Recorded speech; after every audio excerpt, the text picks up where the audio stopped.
Mark Rylance, Zoe Dutch, Dylan O'Brien, Johnny Flynn, Seymour Russell Bell, dan Nicky Amuka-Bird adalah deretan cast yang mewarnai film dari garapan sutradara Graham Moore ini. Halo filmers, kembali lagi bersama gue yang akan nge-review salah satu film terbaru yang berjudul The Outfit.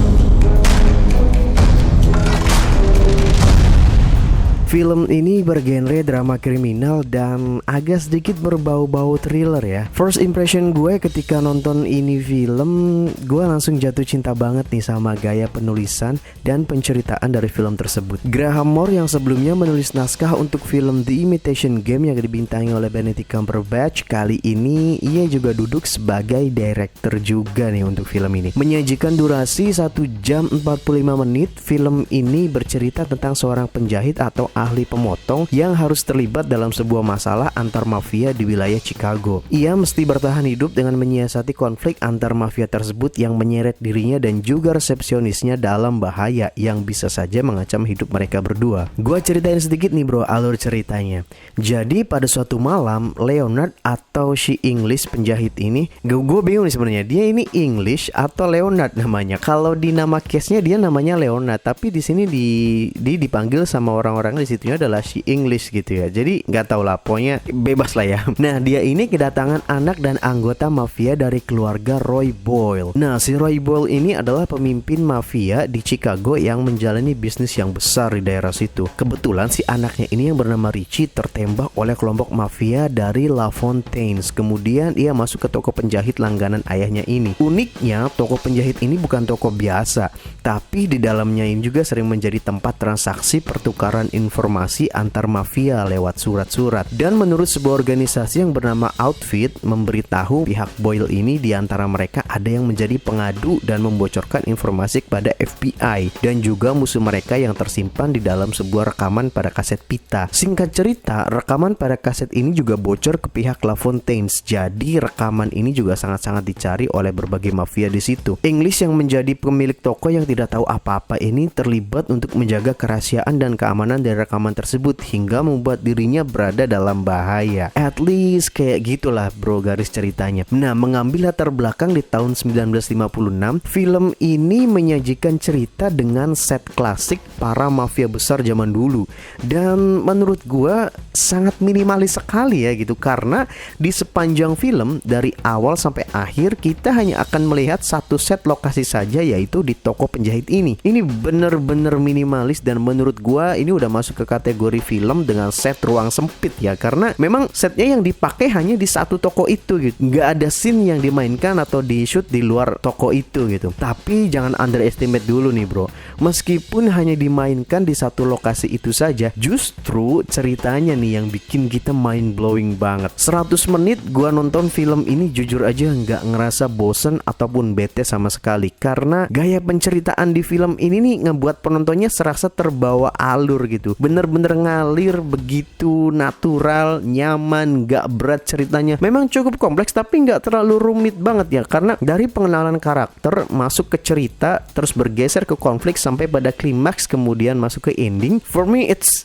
really good gitu. Ini bener-bener bagus banget, sangat elegan sekali gitu penulisan naskahnya. Dan juga dari konflik ke konflik, gue sebagai penonton merasa di bawah untuk ikut menebak-nebak ini akan seperti apa gitu cerita dan jawaban dari masalahnya. Selain itu terjadi banyak kejutan juga nih di film ini, dari adegan ke adegan dengan dialog yang mungkin gak kita duga-duga, dan ini menimbulkan spekulasi gitu, jawaban-jawaban yang anjir. Pokoknya ini bagus banget penulisannya, parah. Dari setiap karakter yang ada, ini semuanya memiliki kontribusi yang kuat dalam ngebangun cerita. Pokoknya semuanya nggak ada yang sia-sia. Mungkin karena ini juga kali ya satu kelebihan dalam memainkan film dengan set minimalis dengan karakter yang tidak terlalu banyak. Jadi semuanya tuh memiliki porsi dan peran masing-masing yang menurut gue itu pas banget gitu. Penyutradaraan Graham Moore juga di sini kelihatan sangat apik banget dalam ngedirect setiap adegannya. Setiap detail dari scene-nya itu bener-bener diperhatikan banget sama Graham Moore. Gua suka banget tuh tiap kali English ngelakuin pekerjaannya, semuanya digambarkan secara detail dengan sinematografinya yang cantik banget ini. This is one of the best crime movie so far. Gua harus apresiasi banget sama semua pemain ataupun kru yang terlibat di film ini. Terus juga gua apresiasi banget buat Mark Rylance ini yang meranin tokoh tokoh Leonard atau si English penjahit ini dia bener-bener epic banget. Damn, I love this man. Dari cara dia meranin karakter ini, gue ngerasa dia emang pantas banget tuh dapat gelar Best Supporting Actor di tahun 2016 kemarin di Oscar gitu ya. So natural, so powerful.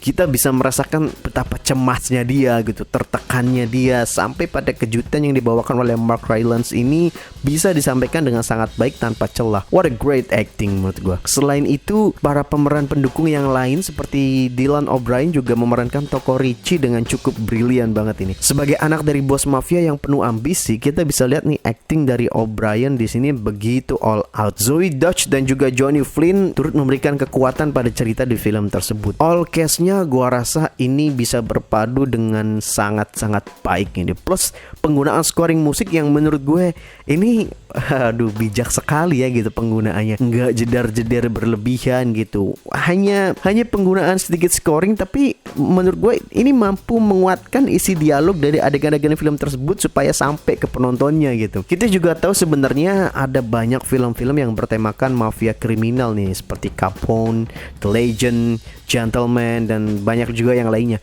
Tapi di film ini memberikan kita pengalaman menonton yang unik dan menyenangkan. For me, this is a brilliant movie. Sangat-sangat layak ditonton meskipun gak ada di bioskop ya. Tapi kalian bisa nonton film ini di beberapa situs streaming film. Penilaian pribadi gue sendiri dari 1 sampai 10, gue kasih rating 7 untuk film ini. Not a perfect movie. Kalau harus ngomongin kekurangannya sebagai penikmat film, bagi gue ya mungkin cuma sedikit sih kekurangan di film ini. Tapi mungkin buat kalian yang mabok banget film action, adik banget sama film action, terus kemudian nonton film ini, mungkin kalian bakalan ngerasa bete kali ya, karena nggak nemuin adegan yang cudar jeder dan juga perkelahian antar mafia gitu, kayak tembak-tembakan yang masif gitu. Ini sangat-sangat minor sekali bro di sini untuk scene-scene kayak gitu. Film ini justru mengajak penontonnya untuk lebih terbawa pada suasana melalui dialog yang kuat antar karakter yang ada untuk menyampaikan ketegangan yang terjadi. Tapi sekali lagi, gue sangat menikmati film ini. I really enjoy this movie. Gue sangat merekomendasikan kalian buat nonton nih film. Oke filmers, itu dia review gue kali ini untuk film The Outfit. Buat kalian yang belum nonton, silahkan tonton filmnya. Dan buat kalian yang udah nonton, boleh lah ya sharing-sharing pengalaman kalian tentang film ini. Kalaupun kalian punya pendapat sendiri juga silahkan share aja di kolom komentar. Jangan lupa like and subscribe video ini. Terima kasih udah nonton.